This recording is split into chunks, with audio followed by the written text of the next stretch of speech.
Taste the Daily. பிரதமராக மீண்டும் மோடியை தேர்வு செய்வதில் முதல் தொகுதியாக கோவை இருக்கும் என பாஜக மாநில தலைவர் அண்ணாமலை தெரிவித்துள்ளார். அவரோடு நமது செய்தியாளர் ஸ்டாலின் நடத்திய பிரத்யேக கலந்துரையாடலை பார்க்கலாம். மக்களவைத் தேர்தலுக்கான தீவிர பிரச்சாரத்துக்கு இடையே பாரதிய ஜனதா கட்சியுடைய மாநில தலைவர் அண்ணாமலை நம்முடைய இணைந்திருக்கிறார். அவரிடம் சில கேள்விகள் கேட்கலாம். சார் வணக்கம்.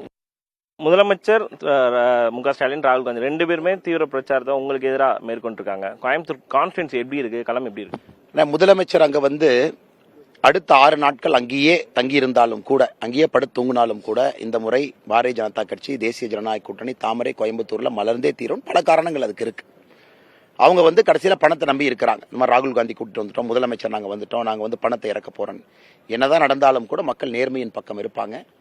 நாங்க பாருங்க எவ்வளவு கூலா இருக்கும். நான் தேனியில இருக்கேன். தேனியில இருந்து உங்களோட பேசிக் கொண்டிருக்கின்றேன். டிடிவியான பிரச்சாரத்தை முடிச்சுட்டு எனக்கு மக்களுடைய மனநிலை எப்படின்னு தெரியுங்கன்னா, மக்கள் தெளிவாக இருக்கிறாங்க களத்துல. இந்த முறை மோடி அவர்கள் வர வேண்டும். கோவை பாராளுமன்ற தொகுதி 400ல முதல் தொகுதியாக இருக்க வேண்டும். நேற்று அதே பொதுக்கூட்டத்தில் வைத்து முதலமைச்சர் பேசும்பொழுது ஊழல் பற்றி பேசுவதற்கு பாஜக தகுதி இல்லை அப்படின்னு சொல்லி ஒரு பழமொழியை சொல்றாரு. ஓகியம் வரா சொம்பத்துக்கு உள்ளவை என்ற பழமொழி தான் எனக்கு ஞாபகம் வருது. பாஜக ஊழல் பற்றி பேசும்பொழுது அப்படின்ற விஷயத்தை குறிப்பிட்டு இன்னைக்கு ஊழல் அப்படிங்கிற ஒரு இலக்கணமா ஒரு கட்சி இருக்குன்னா திராவிட முன்னேற்ற கழகம். இலக்கணமா தலைவர்கள் இருக்கிறாங்கன்னா திமுகவுடைய தலைவர்கள். அந்த 2G டேப் எல்லாம் ஒரு முதலமைச்சர் கேட்டு பார்க்கணும். 2G டேப் எல்லாம் நம்ம இதுல ரிலீஸ் பண்ணிட்டு இருக்கோம். பிடிஆர் டேப் ஒருக்கா போட்டு கேட்டு பார்க்கணும். உங்களை பத்தி என்ன சொல்லியிருக்காங்க, 30,000 கோடி ரூபாய், அதெல்லாம் முதலமைச்சர் ஒருக்கா தானே தனக்கு தானே கேட்டுக்கொள்ள வேண்டும். அதையெல்லாம் தாண்டி ஊழல் பல்கலைக்கழகம் அதனுடைய வேந்தர் மோடின்னு சொன்னாங்க. ஆமாம், அந்த ஊழல் பல்கலைக்கழகத்தினுடைய பெயர் ஸ்டாலின் ஊழல் பல்கலைக்கழகம். வேந்தர் மோடி ஐயா ஊழலை தடுப்பதற்காக வேந்தரா வந்திருக்கிறாங்க. அதனால நாங்க பெருமையா தான் ஏத்துக்கிறோம். அந்த பல்கலைக்கழகத்தினுடைய ஊழலுக்கு பெயரே ஸ்டாலின் ஊழல் பல்கலைக்கழகம் தான் வைக்கணும். வேந்தர் என்ன பண்ணுவாரு? பல்கலைக்கழகத்தை சுத்தம் பண்றதுக்கு வேந்தரை போடுவோம். இன்னைக்கு நம்முடைய மோடி அவர்கள் சுத்தம் செய்து கொண்டிருக்கின்றார். நீங்க புதிய தலைமுறையிட்ட பேசும்பொழுது இந்த தேர்தலுக்கு பிறகு அஇஅதிமுக காணாமல் போயிடுன்ற ஒரு விமர்சனத்தை முன் வச்சீங்க.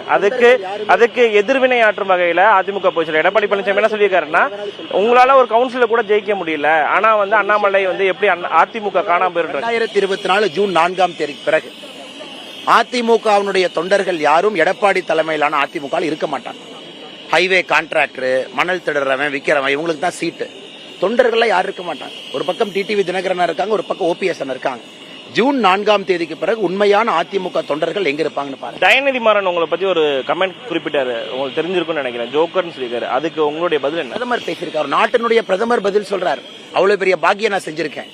ஒரு கட்சியினுடைய தொண்டனை பற்றி தவறா ஒரு ஊழல்வாதி, ஒரு டைனாஸ்ட், அரசியல் இருப்பதற்கு கொஞ்சம் கூட தகுதி இல்லாத தயாநிதி மாறன் பேசும் பொழுது நான் பதிலடி கொடுக்கலீங்க. ஏன் சார்பா பிரதமர் பேசியிருக்காரு. அப்பனா அந்த கட்சியில் நாங்க எவ்வளவு பாக்கியம் செய்தவர்களா இருக்க வேண்டும்.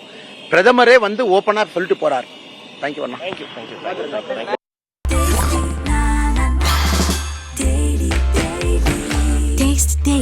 Taste the Daily.